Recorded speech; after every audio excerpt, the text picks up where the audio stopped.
senden ayrı bircə an belə nə bir addım atmış, nə düşünmüşəm. Zahirən yanımda olmasan da sən, daxilən səni qəlbimdə görmüşəm. Yox, yox, səndən ayrı bircə an belə nə bir addım atmış, nə düşünmüşəm.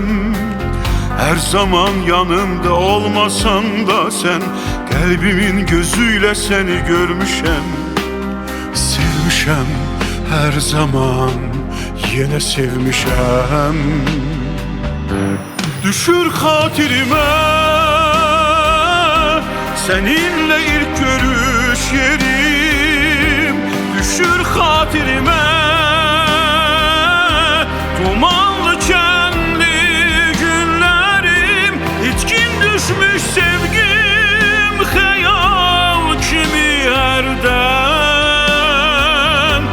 Arkaya baxanda boylanır utancaq xatirələrdən. Düşür xatirimə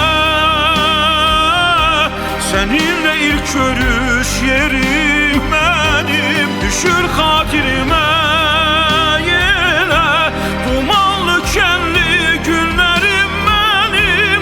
İçkin düşmüş sevgim, sevgim xəyal kimi hərdən.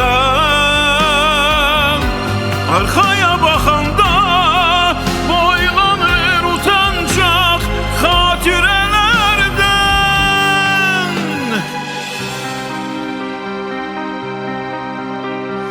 Həsrət deyilən düşmənimlə vuruşdum. Sinəmdə kədərdən dağlar ucalır. Bu vuruşla mən fələklə yarışdım. Həsrət vücudumu çənginə alır. Ayrılık adlı düşmənimlə vuruşdum. Köksümdə kədərdən dağlar ucalır. Fələyə yalvarıb yenə yarışdım. Kədər ürəyimə dərin kök salır. Qaçamadım bu yazıdan, taleyimlə barışdım. Düşür xatirimə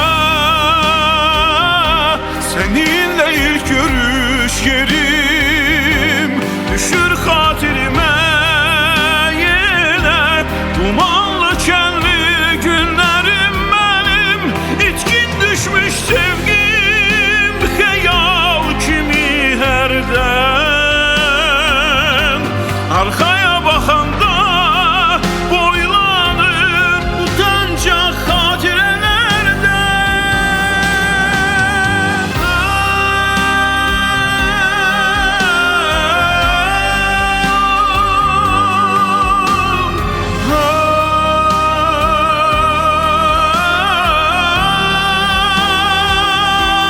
İçkin düşmüş sevgim, sevgim xəyal kimi hərdən. Arkaya baxanda boylanır utancaq xatirələrdən. Xatirələrdən.